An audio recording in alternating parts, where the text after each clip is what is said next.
কিন্তু মূল ঘটনাটা শুনেন, মূল ইতিহাস জানেন।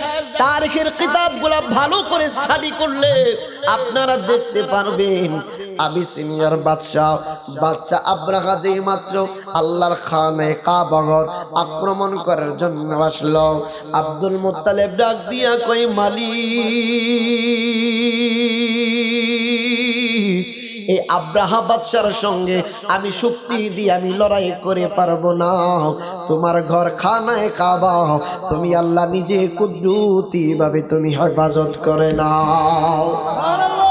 আমার আল্লাহ আবাবিল পাখি পাঠিয়ে দিলেন, রে আবাবিল পাখি যা যা যা, বিস্তারিত ঘটনা আমার মূল পয়েন্টে আমি যাচ্ছি। আমার আল্লাহ এই খানে কাবা ঘর সেভ করলেন, সংরক্ষণ করে রাখলেন। আমার আল্লাহ এমন পাওয়ারফুল পাখি পাঠিয়ে দিলেন, পাওয়ারফুল পাখি পাঠাইয়া দিলেন। প্রত্যেকটা পাখির ঠোঁটের মধ্যে পায়ের মধ্যে কুদরতি পাথর দিয়া পাঠাইয়া দিছে। আমার আল্লাহ খানে কাবা তিনি সেভ করে দিলেন রে বাপ। কুরাইশ বংশের লোকেরা, দাদা যান, কুরাইশ বংশের লোকেরা এই যে বাদশা আব্রাহার সৈন্য সামন্ত গুলাকে আটকিয়ে দিল, বন্দি করে দিল। যারা পলায়ন করে যাওয়ার তারা পলায়ন করে চলে গেছে। এই ঘটনাটা মনে হয় আমি দৃঢ়ভাবে বলতে পারি জীবনে কোনো আলেমের মুখ থেকে শোনেন নাই। নিত্য নতুন কথাগুলি শোনা বলার জন্য চেষ্টা করি। আমরা প্রতিদিন আলোচনা করি, এক আলোচনা দুইবার করার সময় নাই, কারণ প্রত্যেকটা মানুষ নিত্য নতুন জিনিস শেখার জন্য আমাদের সামনে আসে, ঠিক না বেঠি? এই জন্য বাপ বাদশা আব্রাহার সৈন্য সামন্ত গোলাম পলায়ন করতে লাগলো। পলায়ন করতে করতে কিছু সংখ্যক সৈন্যবাহিনী পলায়ন করতে পারলো না। পলায়ন না করতে পাইরা এই যে কুরাইশ বংশের লোকেরা তাদেরকে বন্দি করে রেখে দিল। বন্দি করে রাখার পরে বন্দি অবস্থায় তাদেরকে দাস দাসী বানায়া দিল। মহিলাদেরকে বাদী হিসেবে ঘরের মধ্যে রেখে দিল, আর পুরুষদেরকে কৃতদাস হিসেবে রেখে দিল।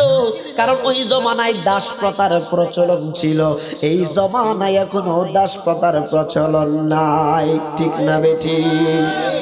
আমার বন্ধুরা, বাবারা, ওই জমানার মধ্যে সমস্ত সৈন্য সামন্তের মধ্যে হতে যাদেরকে বন্দী করে রাখা হয়েছিল, দাস এবং বাদী হিসেবে যাদেরকে ঘরের মধ্যে রেখে দেওয়া হয়েছিল, তাদের মধ্যে একজন মহিলা ছিল।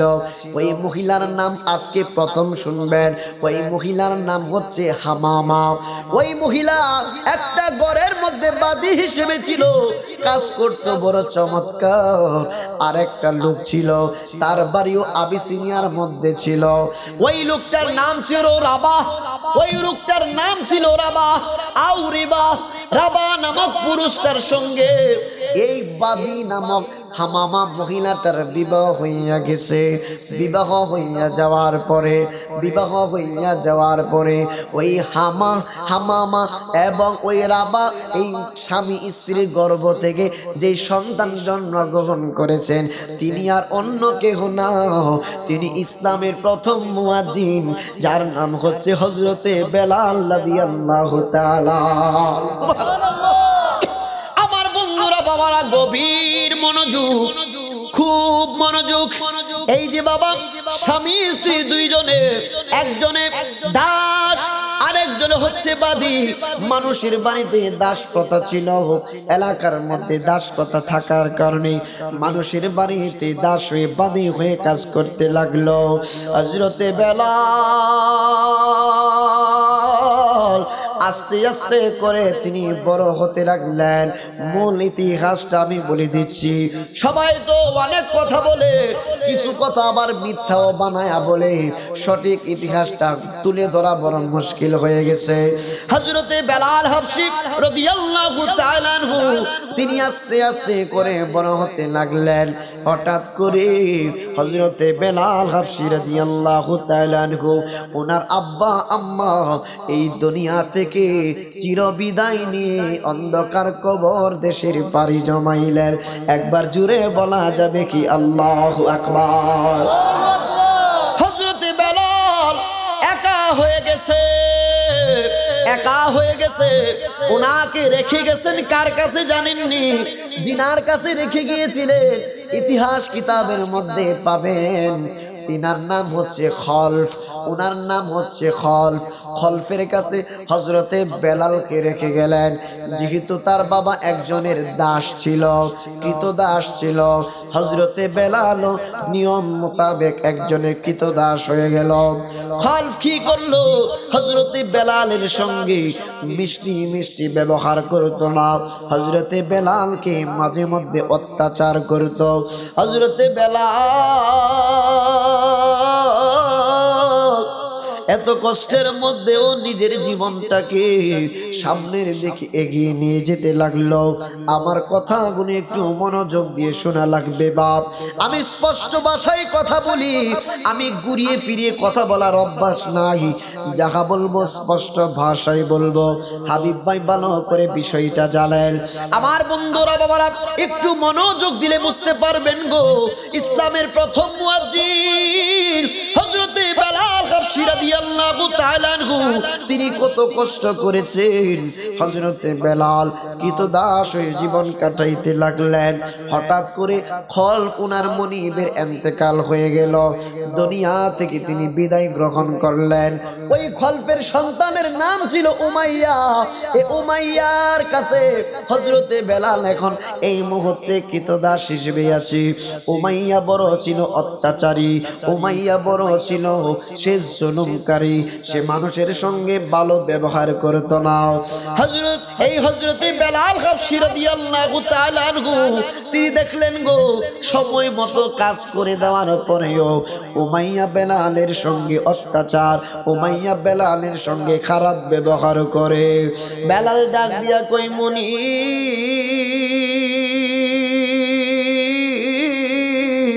আপনার কথা মতো আমি সুন্দরভাবে আপনার কাজগুলো আমি করে দেই, তারপরেও আমার সঙ্গে কেন খারাপ ব্যবহার করে? এইভাবে আমার জীবন চলতে পারে না, এইভাবে আমার জীবন কেমনে চলবে গো?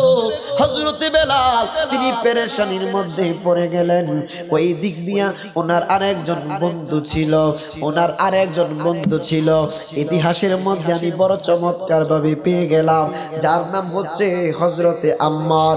তিনিও পরবর্তীতে নবীজির সাহাবী হয়েছিলেন রে বাপ। একবার জুড়ে বলা যাবে কি আল্লাহু আকবার। হযরতে আম্মার রাদিয়াল্লাহু তাআলা আনহুর সঙ্গে সাক্ষাতের সময় ডাক দিয়া কই, বন্ধু এ বন্ধু রে, আমি বড় কষ্টের মধ্যে আছি।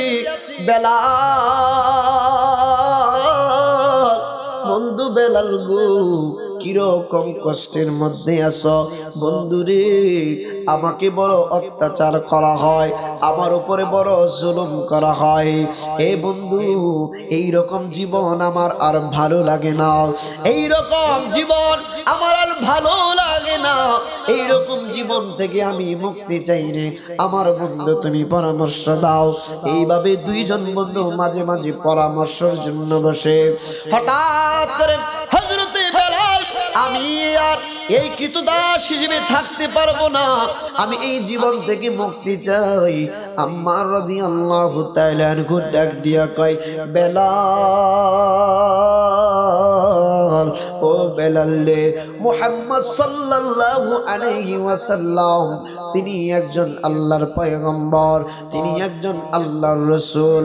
চলো না আমরা ওনার কদম মুবারকে যাইয়া ইসলাম ধর্ম গ্রহণ করে ফেলি।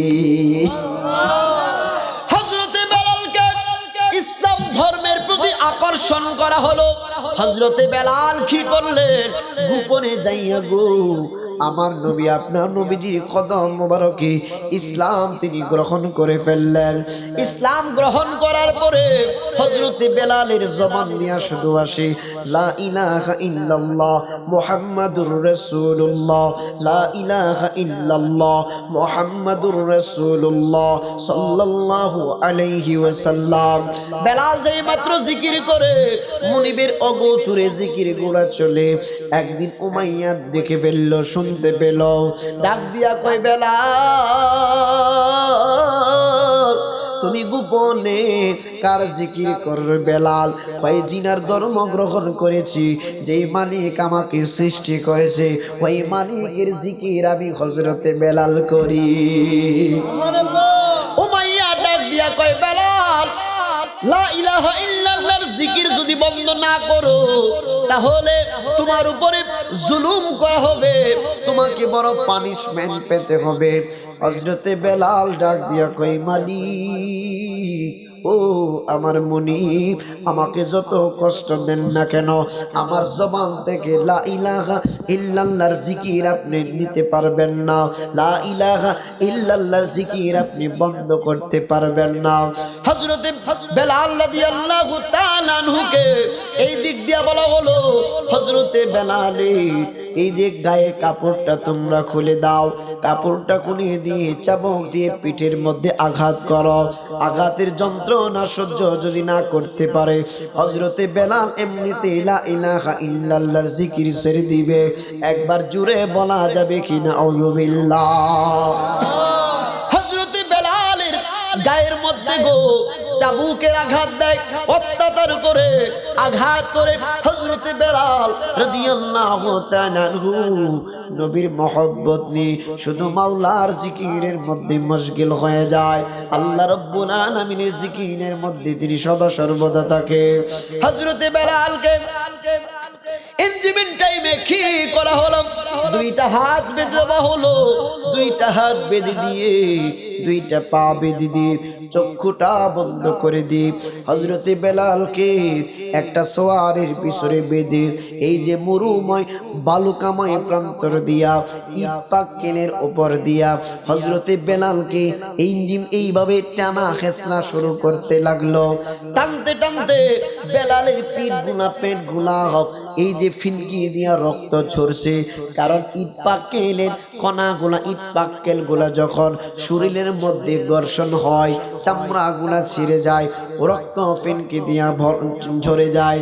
হযরতে বেলালের চোখের মধ্যে পানি, মালিক তোমার জিকির করলে বুঝি এত কষ্ট করা লাগে, তোমার জিকির মুখের মধ্যে উচ্চারণ করলে বুঝি এত কষ্ট অনুভব করা লাগে।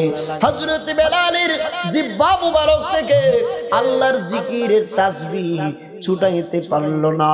ওই দিক দিয়া বেলালের বন্ধু আম্মার রাদিয়াল্লাহু তাআলা আনহু ওনাকেও একইভাবে একই সিস্টেমে ওনাকেও আম্মার রাদিয়াল্লাহু তাআলা আনহুকেও বড় কষ্টের মধ্যে রাখতেছে, বড় শাস্তির মধ্যে রাখতেছে। কেন ইসলাম ধর্ম গ্রহণ করলাম? আজকে আমরা সহজে ইসলাম পেয়ে গেলাম, এই জন্য বুঝি ইসলামের কদর বুঝি না। আজকে দেখেন, আজকে যদি এই জায়গার মধ্যে একটা গানের অনুষ্ঠান হইতো, আজকে এই জায়গার মধ্যে যদি একটা গানের অনুষ্ঠান হইতো তাইলে অনেক মানুষ হইতো, অনেক মানুষ হইতো, মানুষের কোনো অভাব হইতো না। কিন্তু ইসলামিক জলসা যেইগুলা এই জান্নাতের বাগানের মধ্যে মানুষ আমরা অল্প ঠিকই, কিন্তু এমন একটা জমানা আসবে আল্লাহকে ডাকার মতো মানুষ থাকবে না রে বাপ। কেমনে বুঝবেন? এমন একটা জমানা আসবে, আমার নবী আপনার নবী ভবিষ্যৎবাণী করেছেন, এমন একটা জমানা আসবে মসজিদ মানুষের পরিপূর্ণ থাকবে, ভরপুর থাকবে, নামাজের অভাব হবে না, রোজাদারের অভাব থাকবে না, কিন্তু এই জায়গার মধ্যে তাদের ঈমান থাকবে না, এই জায়গার মধ্যে তাদের ঈমান থাকবে না। এই তো শুরু হয়ে গেছে বিভিন্ন জায়গার মধ্যে আমরা নিজেরাই নিজেদের বিপদ ডেকে আনছি। আপন ভাইকে আপন ভাই হিংসা করি, আপন ভাই হইয়া আপন ভাইকে দেখতে পারি না। আমার বন্ধুরা, বাবারা, সন্তান হইয়া মা বাবার মনে কষ্ট দে, সন্তান হইয়া মা বাবার মুখে যেই জায়গায় বৃদ্ধ বয়োজ্যেষ্ঠ বয়সে ভাত কাপড় দেওয়ার কথা, ওই বয়োজ্যেষ্ঠ বয়সে মা বাবাকে কষ্টের মধ্যে শীতের মধ্যে একটা কোণার মধ্যে শোয়ে রাখি। স্ত্রী পুত্রদেরকে নইয়া দামি দামি গহনা, দামি দামি পোশাক ক্রয় করি, কিন্তু বৃদ্ধ বাবা ঘরের মধ্যে দামি একটা কাপড় জীবনেও সন্তান কিনে দেয় না। এমন সন্তানও কিন্তু বাংলার জমিনে আছে জি। এই জন্য আমার নবী ওই আপনার নবীজি বলেছেন সুন্দর ভাষায়, শায়ের বড় সুন্দর ভাষায় বাবা মার খেদমতের জন্য, বাবা মার খেদমতের বিষয়ে বড় সুন্দর কাসিদা লিখেছেন। বাবাকে তোমরা কাবা জানিও, মদিনা জানিও মাকে, যদি গো তারা বেঁচে থাকে, যদি গো তারা বেঁচে থাকে। ওই আমি করি নাই, করিতে পারি নাই, ওই আমি করি নাই, করিতে পারি নাই পিতা মাতার খেদমত, করিও আমার উম্মত, করিও আমার উম্মত। বাবার মুখেতে মায়ের মুখেতে যে তুলে দিবে গো খানা, তাতে খুশি রাব্বানা, তাতে খুশি রাব্বানা। ওই আমি সেবি নাই, সেবিতে পারি নাই, ওই আমি সেবি নাই, সেবিতে পারি নাই, সেবিও আমার উম্মত, সেবিও আমার উম্মত, সেবিও আমার উম্মত। একবার জুড়ে বলা যাবে কি সুবহানাল্লাহ। আমার বন্ধুরা বাবারা গভীর মনোযোগ। হাবশি বেলাল, হযরতে বেলাল রাদিয়াল্লাহু তাআলা আনহু তিনি কি করলেন? উমাইয়ার আমলে উমাইয়া যে মাত্র কষ্ট দিতে লাগলো, ডাক দিয়া বললেন বেলাল, আল্লাহর জিকির তোমার জবান থেকে তুমি দূরে সরাইয়া দাও। বেলাল ডাক দিয়া বললেন মনিব গো, জীবন চলে যাবে, আমি রহমাতুল লিল আলামিন নবীর কালিমা জবান থেকে সরাইতে পারবো না। হযরতে বেলাল রাদিয়াল্লাহু তাআলা আনহুকে উমাইয়া কি সিদ্ধান্ত নিল? কয় লোহা গরম করো, লোহা গরম করে জিহ্বার মধ্যে সেঁকে দাও, জিহ্বার মধ্যে আঘাত করো, যেই জিহ্বা দ্বারা মাওলাই কারিমের জিকির করে এই জিহ্বা যদি পোড়াইয়া দাও, তাইলে বেলাল হাবশি সেই জিহ্বা দ্বারা আল্লাহর জিকির করতে পারবে না। হাবশি বেলাল রাদিয়াল্লাহু তাআলা আনহু জিহ্বার মধ্যে এই যে লোহা গরম করে লাগাইয়া দিল, জিহ্বা খানি সামনের দিকে পুড়ে গেল, পুড়ে ছাই হয়ে গেল। হযরতে বেলাল তুতলামি, এই যে তুতলাই কেন? হযরতে বেলালের জিহ্বা একটু পড়ে গিয়েছিল, জিহ্বা খানি একটু খাটো হয়ে গিয়েছিল। আপনার নবী আমার নবীজির বদৌলতে হযরতে বেলালের জীবন পরিবর্তন হয়ে ইসলামের প্রথম মুয়াজ্জিনের দায়িত্ব পাওয়ার পরে গো হযরতে বেলালকে স্বয়ং আমার আল্লাহ পর্যন্ত কবুল করে নিয়েছিলেন। একবার জুড়ে বলা যাবে কি সুবহানাল্লাহ। কেন কবুল করেছিলেন জানেন? হযরতে বেলাল রাদিয়াল্লাহু তাআলা আনহু নবীজির প্রেম অন্তরের মধ্যে ধারণ করতেন গো। নবীজির প্রেম মহব্বতে হযরতের বেলাল রাদিয়াল্লাহু তাআলা আনহুর কলিজার মধ্যে শুধু নবীজির প্রেম ছিল। নবীজির প্রেমের মালা গলায় পরে হযরতে বেলালের জীবন কাটিয়ে দিয়েছিল। ওরে নবী প্রেমের মালা পরে, নবী প্রেমের মালা পরে হইলাম পাগল দেওয়ানা, ওই কদমে যাওয়া হলো না, ওই কদমে না।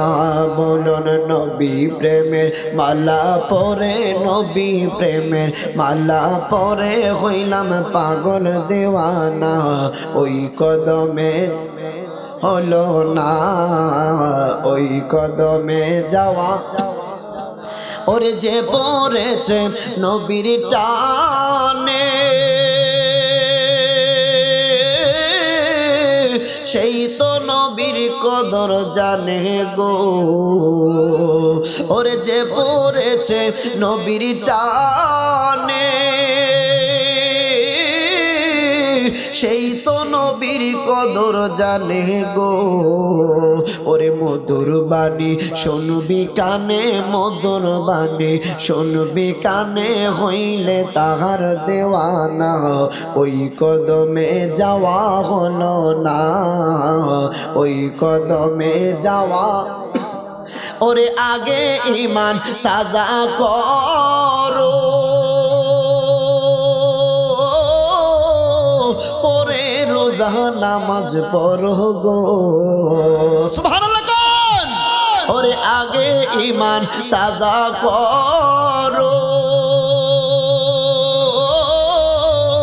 পরে রোজা নামাজ পড়ো গো আরে ঈমান হলো নূর নবীজি ঈমান হলো নূর নবীজি কোরআন হাদিস দেখো না ওই কদমে যাওয়া হলো না ওই কদমে হলো না বলন নবী প্রেমের মালা পরে নবী প্রেমের মালা পরে হইলাম পাগল দেওয়ানা ওই কদমে ও না ওই কদমে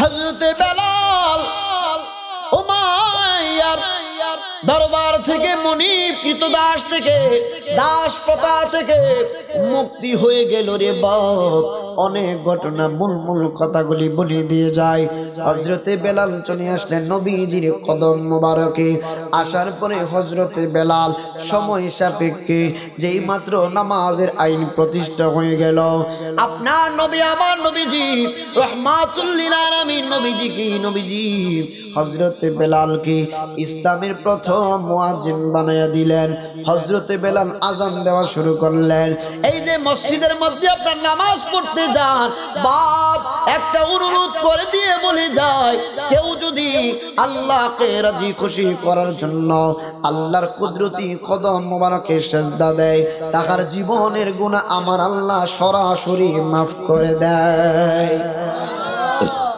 আল্লাহ রাব্বুল আলামিনকে সিজদা দিলে মহান আল্লাহ সবচেয়ে বেশি খুশি হন আপনার নবী আমার নবীজি হাবশী বেলাল রাদিয়াল্লাহু তাআলা আনহুকে ইসলামের প্রথম মুয়াজ্জিন বানায়া দিলেন হাবিব ভাই আরো যুবক যারা আছে সকলকে বলে যায় আমরা দাদা জান অনেক সময় মসজিদের মধ্যে অনেক সময় যাইয়া আজান দে মুয়াজ্জিনকে বলি মুয়াজ্জিন সাহেব আজকে আমার বড় শখ হয়েছে মসজিদের আসরের নামাজটা আজকে আমি দিব ফজরের সময় বলি হুজুর আজকে আমি ফজরের আজান দিব আপনি যদি একটু অনুমতি দিয়ে দেন মুয়াজ্জিন হইলে দাদা জান কি লাভ একটু কোরআন হাদিস থেকে বলে যায় ফাঁকে ফাঁকে কোরআন হাদিস বলবো নয়তোবা মাহফিলের হক আদায় হবে না বলবি অনেক সময় অনেক মানুষ বলবো হাবিব ভাই কি আনছে শুধু ঘটনাই বইলা গেছে কোরআন সুন্নাহর কথা বলেন নাই আমার বন্ধুরা বাবারা আপনার নবী আমার নবীজির হাদিস আপনার নাম কি এই যে কামরুবেল আহমেদ সাহেব আছেন আপনার নবী আমার নবীজি হাদিস মুবারকের মধ্যে দাদা জান বড় চমৎকার একটা শুভ সংবাদ দিয়েছেন কাদের জন্য শুভ সংবাদ দিয়েছেন মসজিদের মধ্যে যারা আজান দেয় মসজিদের মধ্যে যারা মুয়াজ্জিনের দায়িত্ব পালন করে আপনার নবী আমার নবী বলে মান আযানা সাবআ সিনিনা মুহতাসিবান কুতিবাত লাহু বারাতুম মিনান নার আপনার নবী আমার নবী বলে উম্মত শুনো কোন বান্দা কোন উম্মত যদি একটানা 7 বছর মসজিদের মুয়াজ্জিনের দায়িত্ব আদায় করে একটানা মসজিদের মধ্যে যদি 7 বছর মসজিদের মধ্যে আজান দেয় আজান দেওয়ার দায়িত্ব নেয় আমি রাসূলুল্লাহ ঘোষণা করে দিলাম বলে গেলাম তার জন্য আমার আল্লাহ জাহান্নাম থেকে মুক্তির সনদ আমার আল্লাহ লিখে দিবে এই জন্য সুযোগ হইলে মসজিদের মধ্যে আজান দিবে মসজিদের মধ্যে যখন মুয়াজ্জিন বলে হাইয়া আলাস সালাত নামাজের জন্য এসো হাইয়া আলাল ফালাহ কল্যাণের দিকে এসো আপনার আজানের মাধ্যমে দুইটা লোকও যদি মসজিদের মধ্যে যায়, এমন হতে পারে ওই লোকগুলার দুয়ার বরকতে আমার আপনার জীবনের গুনাহ আমার মাওলায়ে কারীম মাফ করতে পারে কি পারে না? আমার বন্ধুরা, বাবারা, গভীর মনোযোগ। হযরতে বেলাল মসজিদে নববীর মধ্যে আজান দেয় গো। হযরতে বেলাল আজান দিতে যাইয়া আশহাদুর জায়গায় আশহাদু বলতেন। জিহ্বা খানি একটু বেটে হওয়ার কারণে জবান দিয়া আশহাদুর জায়গায় আশহাদু চলে আসতো। সাহাবীদের মধ্যে এই নিয়ে বড় এক একজনের এক এক মতামত। আপনার নবী, আমার নবী সাহাবীদেরকে ডাক দিয়া বললেন, সাহাবীরা, তোমাদের মধ্যে হযরতে বেলালের আজান দেওয়ার ব্যাপারে আমি বিভিন্ন মতামত শুনছি। তোমাদের মধ্যে হতে একজনকে মুয়াজ্জিন বানাইয়া দাও, আমার বেলাল কিছু দিনের জন্য অফ থাকো। আপনার নবী, আমার নবীজি সাহাবীদের মধ্যে লোক সংখ্যাগুলোর মধ্যে যখন এই কথা বলে দিলেন, একজনকে মুয়াজ্জিন বানাইয়া ফজরের নামাজের আজান দিতে বলা হলো। ফজরের নামাজ আজান দেওয়া হলো, কিন্তু এই দিক দিয়া বুর হচ্ছে না, সকাল হচ্ছে না রে বাবা। আমার আল্লাহ জিবরাইলকে ডাক দিয়ে বললেন, জিবরাইল,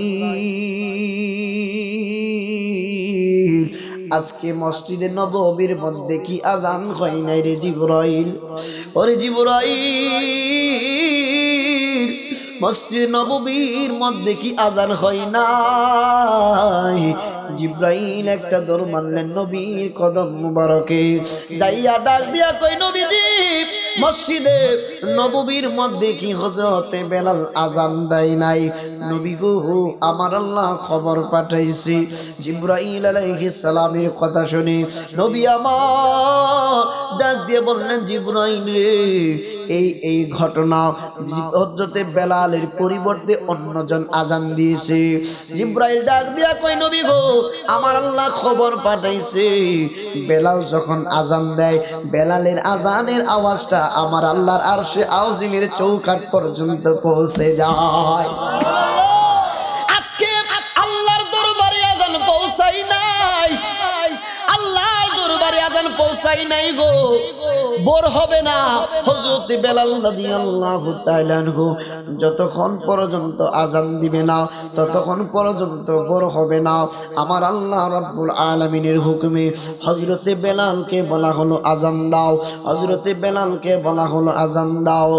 ওঠো বিলাল মিনারাতে, ওঠো বিলাল মিনারাতে, সময় বয়ে যায়,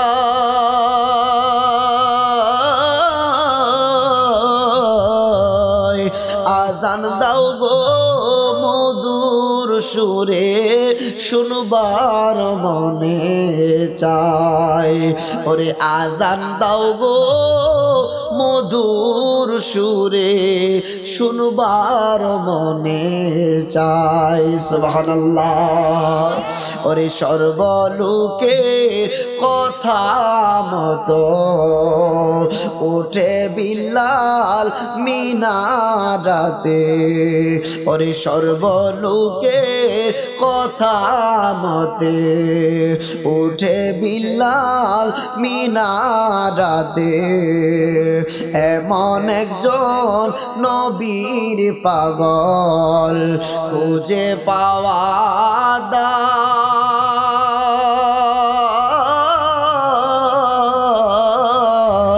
ওরে আজান দাও গো মধুর সুরে, শুনবার মনে চায়।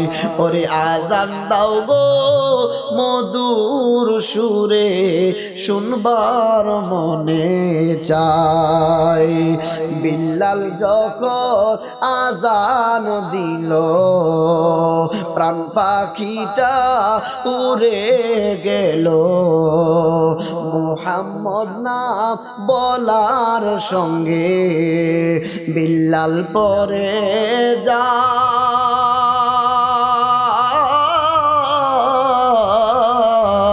ওরে আজান দাও গো মধুর সুরে শুনবার মনে চায়। আল্লাহু আকবার বলা যাবে কিনা?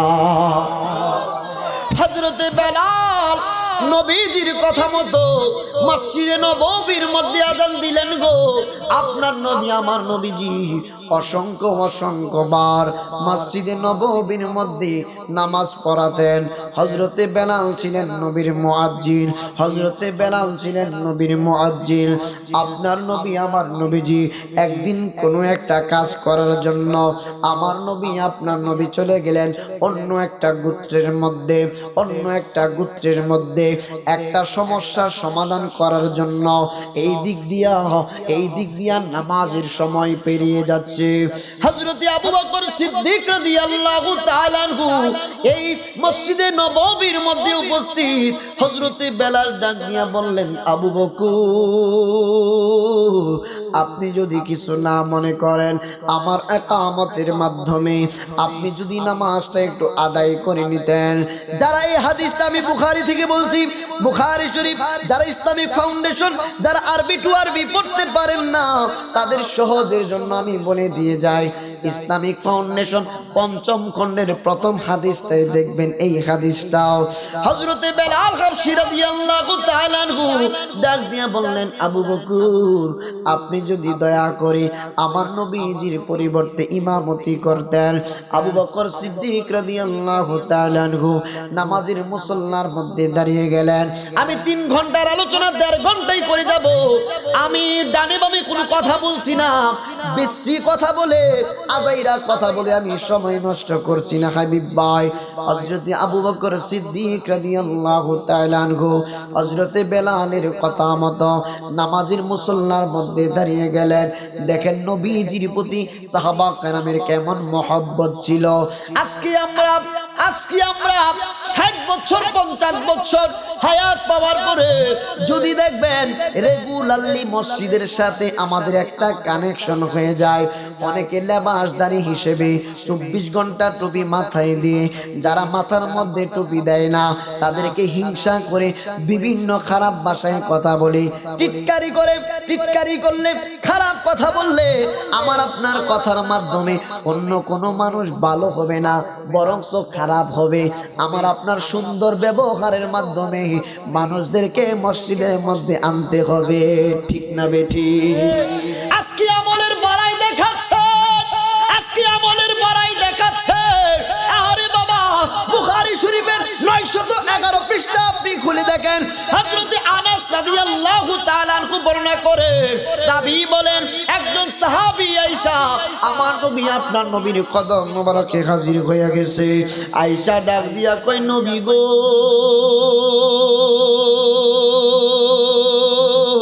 নবী আপনি রাসূলুল্লাহর কাছে প্রশ্ন বলেন না কিয়ামত কোন দিন হবে? নবী আমার ডাক দিয়ে বললেন, রে সাহাবী কিয়ামতের জন্য পাগল হয়ে গেছো, বলো না কিয়ামতের জন্য তুমি কি প্রস্তুত করেছো? কিয়ামতের জন্য তুমি কি প্রস্তুত করেছো?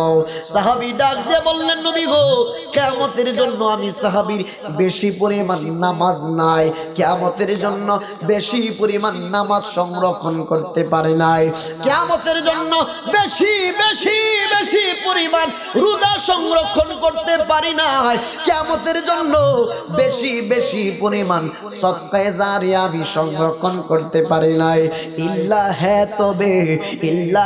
তবে উহিব্বুল্লাহ ওয়া রাসূলুহু, আমি আমার জানের চাইতে আল্লাহ এবং তার রাসূলুল্লাহকে বড় ভালোবাসি। নবী আমার মদিনার মধ্যে আমার নবী পানি ছড়িয়ে দিলেন, কথা বলে দিলেন, এ সাহাবীরা শোনো, আমি রাসূলুল্লাহকে অন্তর থেকে যে বা যাহারা ভালোবাসবে কিয়ামতের ময়দানে আমি রাসূলুল্লাহর সঙ্গে তারা থাকবে। একবার জুড়ে বলা যাবে কি সুবহানাল্লাহ?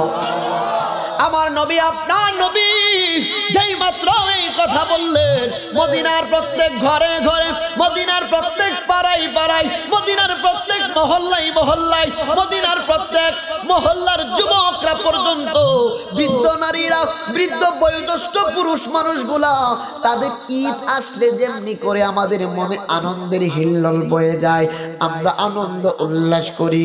মদিনার প্রত্যেক ঘরের মধ্যে আনন্দ, মদিনার প্রত্যেকটা মানুষের মধ্যে আনন্দের হিল্লোল বয়ে যাচ্ছে। জিজ্ঞেস করা হলো, কেন তোমাদের এত আনন্দ কেন?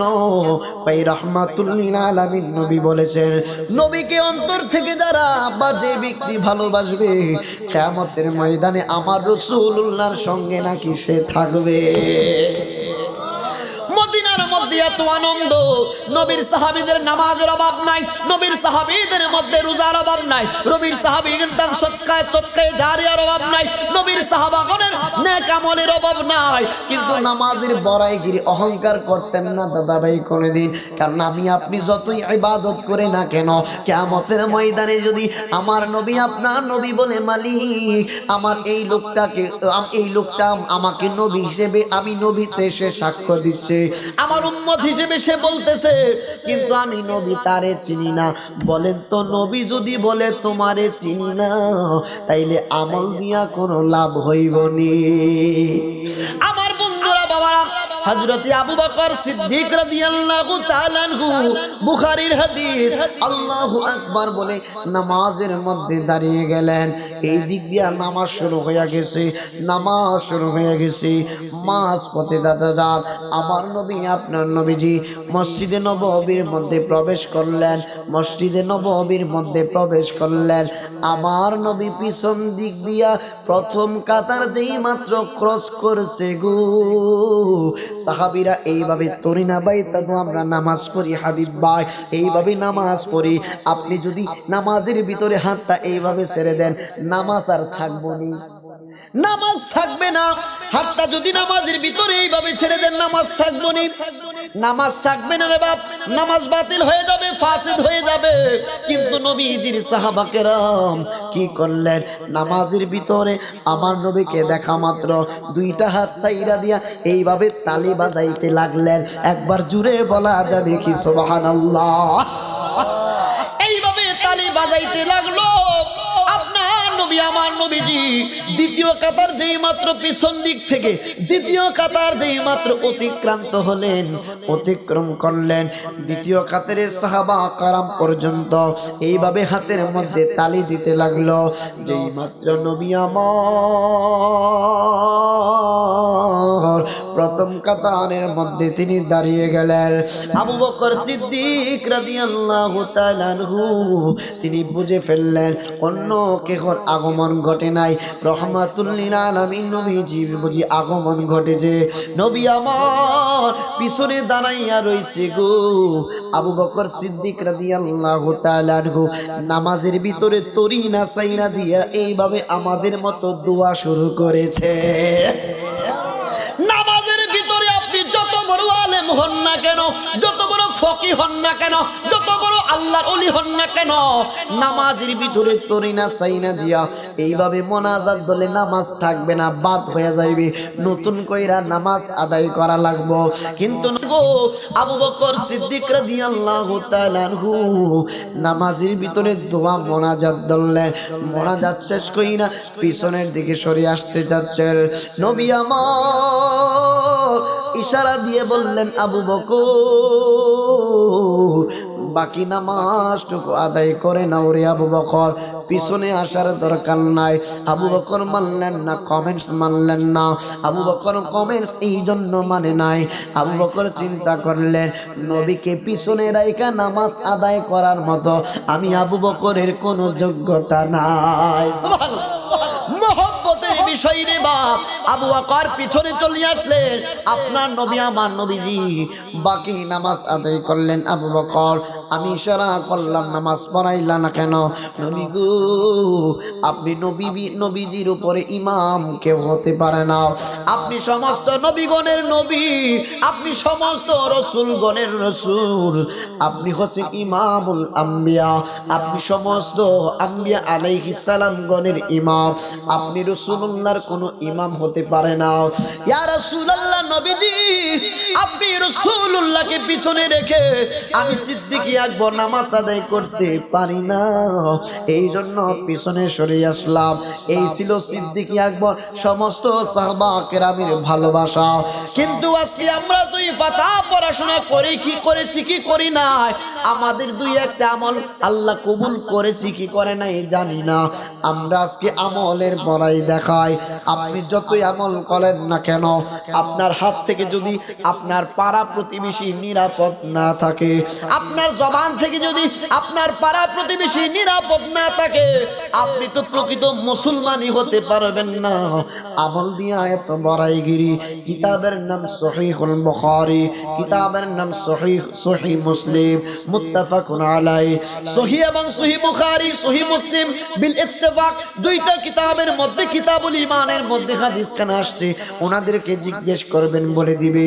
আপনার নবী আমার নবীজি বলছেন, মান সালিমাল মুসলিমুনা মিন লিসানিহি ওয়া ইয়াদিহি, কোন মুসলমানের হাত এবং জবান থেকে অন্য মুসলমান যদি নিরাপদ না থাকে, তাইলে সে পশ্চিমকালেও প্রকৃত মুসলমান হতে পারবে না। এই জন্য আসুন নিজেদেরকে একটু শুধরাইয়া নেই। এখন আসুন বাপ, সময় যাইতে লাগলো। হযরতে বেলাল রাদিয়াল্লাহু তাআলা আনহু 12টা বেজে গেছে, বেশি কষ্ট দিব না রে বাপ। হযরতে বেলাল হাবশী রাদিয়াল্লাহু তাআলা আনহু গো, নবীজির কত প্রেমিক। আপনার নবী আমার নবীজি দুনিয়া থেকে তিনি চলে যাবেন, আল্লাহর দিদারে চলে যাবেন, শরীয়তান দুনিয়া থেকে বিদায় নেবেন। দাদা যান নবী আমার দুনিয়া থেকে যখন চলে গেলেন, আবু বকর কান্দে, হযরতে ওমর কান্দে, হযরতে উসমান যুন্নুরাইন কান্দে, হযরতে মাওলা আলী শের খুদা রাদিয়াল্লাহু তাআলা আনহু কান্দে। সমস্ত সাহাবীদের মধ্যে কান্নার রুল পড়ে গেল।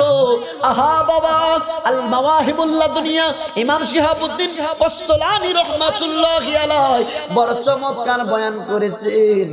বাবা, আপনার নবী আমার নবী যখন ইনজিমিন টাইমে দুনিয়া থেকে বিদায় গ্রহণ করলেন, একটা লোক নবীজির ইন্তেকালের 3 দিন পরে আসছে। বাপ, 3 দিন পরে নবীজির রওজা মোবারকের মধ্যে আসছে। আয়েশা কান্নাকাটি করতেছে, কাঁদতেছে আর বলতেছে, নবী গো, পবিত্র কোরআনুল কারিমে পাইছি, যদি মানুষ গুনাহ করতে করতে নফসের উপর জুলুম করে ফেলে, নফসের উপর জুলুম করার পরে গো নবী, আপনি নবীজির কদম মোবারকে যদি কোনো উম্মত আসে আর আপনি রাসূলুল্লাহ যদি তার পক্ষে সুপারিশ করেন, আল্লাহ ওয়াদা দিয়েছেন তার তওবা কবুল করে তারে আল্লাহ মুমিন বান্দা হিসেবে কবুল করে নেবেন। ইয়া রাসূলুল্লাহ, নবী গো, আপনি রাসূলুল্লাহর কদম মোবারকে আসছি, আমার জন্য একটু আপনি সুপারিশ করুন। এটা ঘটছে নবীজির ইন্তেকাল মোবারকের 3 দিন পরের বাপ। আপনার নবী আমার নবী, এই ঘটনাটা তাফসীর ইবনে কাসিরের মধ্যেও আছে গো। আপনার নবী আমার নবীজি রওজা মুবারক, ওই সময় দাদা জান মাটি ছিল, পাকা ছিল না, কারণ মাত্র প্রথম নবীজি 3 দিন হলো ইন্তেকাল মোবারক করছে। এই লোকটা কি করলো, খাপ মাইরা এইভাবে আমরা দেখবেন কাদা মাটি এইভাবে ধরি কসলায়, এইভাবে কসলায় কাদা মাটি নবীজির রওজা মুবারকের মাটি নিয়া মাথা মুবারকের মধ্যে মাখতাছে, বুকের মধ্যে মাখতাছে, মুখের মধ্যে মাখতাছে। আজকে আমরা আল্লাহর ওলিগণের মাজার মুবারকের ধুলিগুলা আইনা মুখের মধ্যে মাখলে একদল লোক আসি ভুলবশত বলে ফেলি বেদাত শিরিক করতেছে। ঠিক না বেটি? আমার বন্ধুরা, বাবারা, এই ঘটনা দেখতেছেন মাওলায়ে আলী শের খুদা আলী মুর্তজা রাদিয়াল্লাহু তাআলা, তিনি শিরকের ফতোয়া দেন নাই, বিদআতের ফতোয়া দেন নাই রে বাবা। মাওলা আলী রাদিয়াল্লাহু তাআলা আনহু এত বড় একজন নবীজির জবরদস্ত একজন সাহাবী, কই উনি তো কোনো বললেন না যে তুমি শিরক করতেছ, উনি তো বললেন না তুমি বিদআত করতেছ। হযরত আলী রাদিয়াল্লাহু তাআলা আনহু দেখতেছেন এই লোকটা কাঁদতে কাঁদতে বেহুশ হয়ে যাওয়ার মতো। নবী গো, আপনি রওজা মুবারক থেকে কোনো জবাব দিচ্ছেন না, বুঝেছি আমাকে মনে হয় আল্লাহ মাফ করবে না। এই লোকটা কাঁদতে কাঁদতে কাঁদতে কাঁদতে নবীজি রওজা মুবারক থেকে যেই মাত্র চলতে শুরু করলো, চলতে চলতে যেই মাত্র কিছু দূর গেল রে বাবা, আপনার নবী আমার নবীজি রওজা মুবারক থেকে হযরতে আলীকে ডাক দিয়ে বললেন, আলী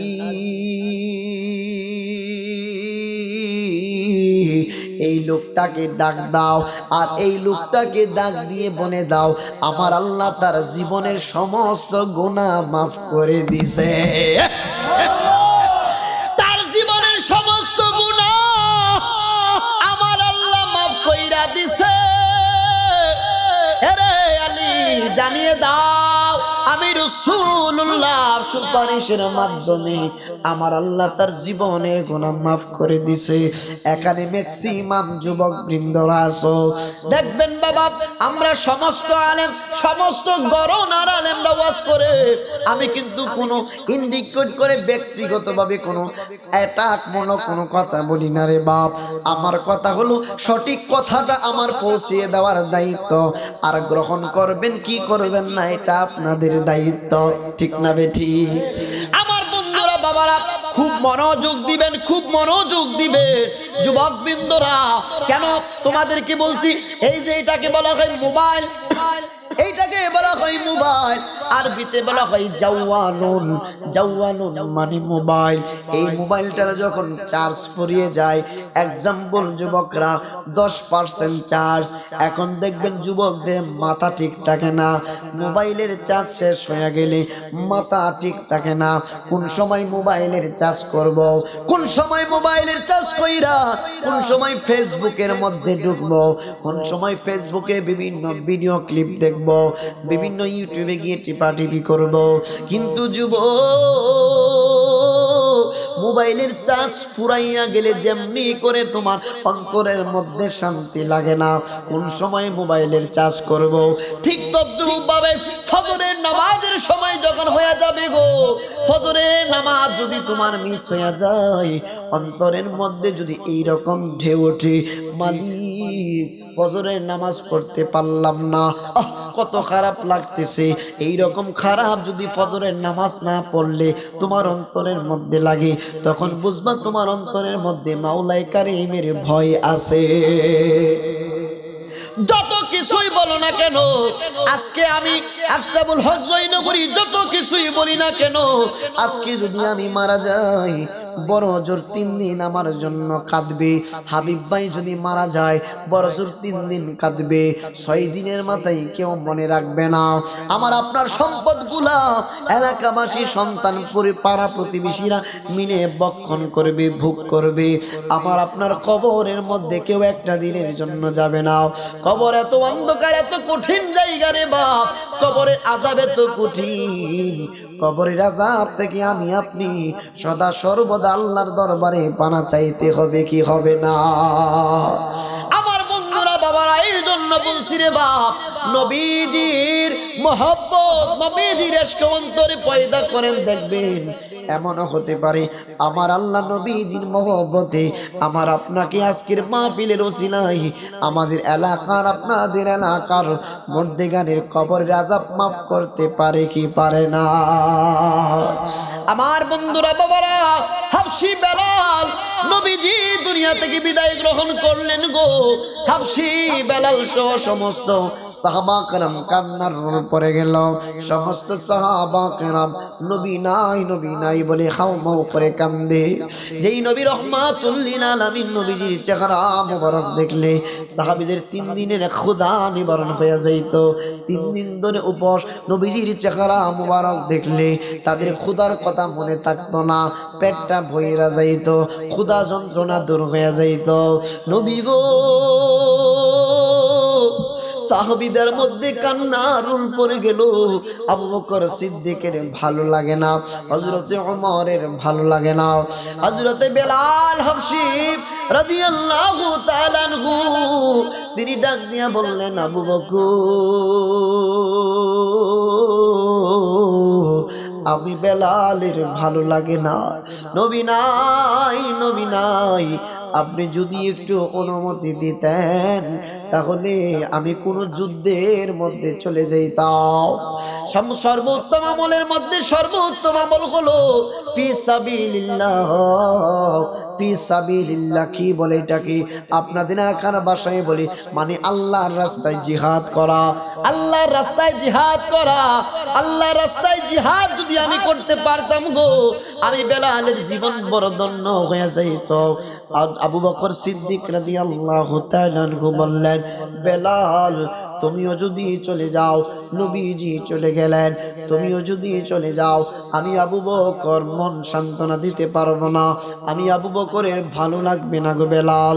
বেলাল থাকো গো তুমি মসজিদে নববীর মধ্যে তুমি আজান দিবা। হযরতে বেলাল রাদিয়াল্লাহু তাআলা আনহু তিনি কি করলেন, তিনি হযরতে আবু বকর সিদ্দিক রাদিয়াল্লাহু তাআলা আনহুর কথা মতো থেকে গেলেন। হযরতে ফারুক আযম রাদিয়াল্লাহু তাআলা আনহুর জামানা যখন চলে আসলো, ফারুক আযমের জামানা আসার পরে গো ফারুক আযমকে বললেন, আমিরুল মুমিনিন আপনি যদি অনুমতি দেন আমি কোন যুদ্ধের ময়দানে অংশগ্রহণ করে আমি বেলাল যদি শহীদ হয়ে যাইতে পারতাম, আমার নামটা শহীদি মর্যাদায় আমার নামটা উঠে যাইত। ইনজিমিন টাইমে বাবা বেশিক্ষণ কষ্ট দেব না, ইনজিমিন টাইমে ফারুক আযম তিনি কি করলেন, সিরিয়ার মধ্যে একটা যুদ্ধের কাফেলার সঙ্গে তাকে দিয়ে দিলেন, কাফেলার সঙ্গে তিনি দিয়ে দিলেন। এই কাফেলার প্রধান যিনি ছিলেন তিনার নাম হচ্ছে হযরতে সাঈদ রাদিয়াল্লাহু তাআলা আনহু। যুদ্ধের ময়দানে চলে গেলেন হযরতে বেলাল, সিরিয়ার মধ্যে চলে গেলেন গো। হযরতে বেলাল যে মাত্র মদিনাতুল মুনাওয়ারা ছেড়ে চলে গেলেন, কিছুদিন যাইতে না যাইতে আপনার নবী আমার নবীজি হযরতে বেলালকে স্বপ্নের যুগে আমার নবী দেখা দিলেন। আমার নবী ডাক দিয়ে বললেন, বেলাল কেমন ব্যবহার রে বেলাল, আমি রাসূলুল্লাহ জিয়ারতে আসতে কি তোমার মনে চাই না? আরে বেলাল আমি নবীজির আমি রাসূলুল্লাহ জিয়ারতি করতে কি তোমার মনে চাই না রে বেলাল? এমনিতেই তুমি চইলা গেলা। হযরতে বেলালের ঘুম ভেঙে গেল। নবী গো, ইয়া রাসূলুল্লাহ, নবী গো আমি বেলাল তাড়াতাড়ি চলে আসব। ও গো মায়ার নবী গো, তুমি প্রেম শেখায়া কোথায় লোকাইলা বল। ও গো মায়ার নবী গো, তুমি প্রেম শেখায়া কোথায় লোকাইলা।